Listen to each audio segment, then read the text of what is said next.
আজ গুড় আনোনি? আজ আনিনি মা, কালকে আনবো। আমি অবশ্যই গুড় নিয়ে আসবো।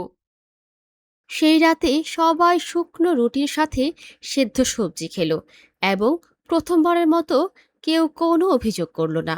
সবার চোখে মুখে ক্লান্তি ছিল, কিন্তু সেই ক্লান্তির মধ্যেও আশা ছিল। এখন থেকে প্রতিদিন এভাবেই কাটবে। আমি কঠোর পরিশ্রম করব আর আমরা সবাই একসাথে এগিয়ে যাব। আমাদের কিছু নেই, কিন্তু আমরা একসাথে আছি, এটাই সবচেয়ে গুরুত্বপূর্ণ বিষয়। তাদের সামনে ছিল পাহাড় সম বাধা, কিন্তু লক্ষণ হাল ছাড়েনি। তার পথ চলা তখনও দীর্ঘ, কিন্তু তার উদ্দেশ্য ছিল স্পষ্ট। লক্ষণ এখন প্রতিদিন কাঠ কাটতে জঙ্গলে যেত এবং সন্ধ্যায় বাজারে বিক্রি করে যা টাকা পেত তা দিয়েই খাবার কিনত।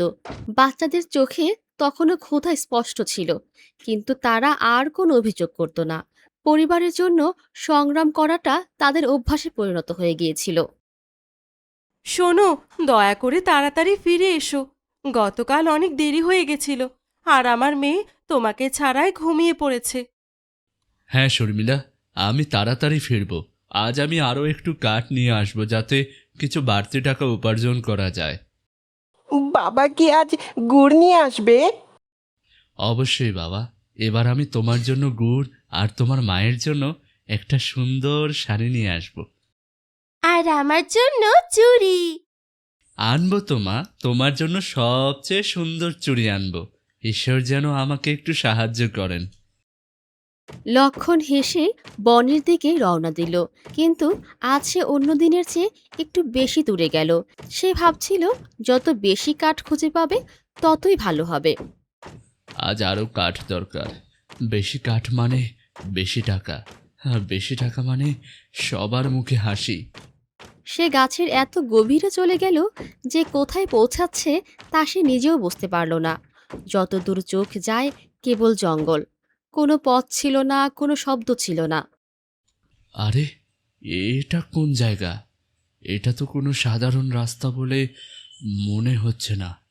মনে হচ্ছে আমি ভুল পথে চলে এসেছি। সে চারপাশে তাকাতে লাগলো, কিন্তু কোনো কিচ্ছু খুঁজে পেল না। আকাশে মেঘ জমছিল এবং বৃষ্টি শুরু হয়ে গিয়েছিল। হায় ঈশ্বর, এখন আমি কি করব? আমি কোন দিক থেকে এসেছি তা ভুলে গেছি। বেরোনোর কোনো পথে তো দেখতে পাচ্ছি না।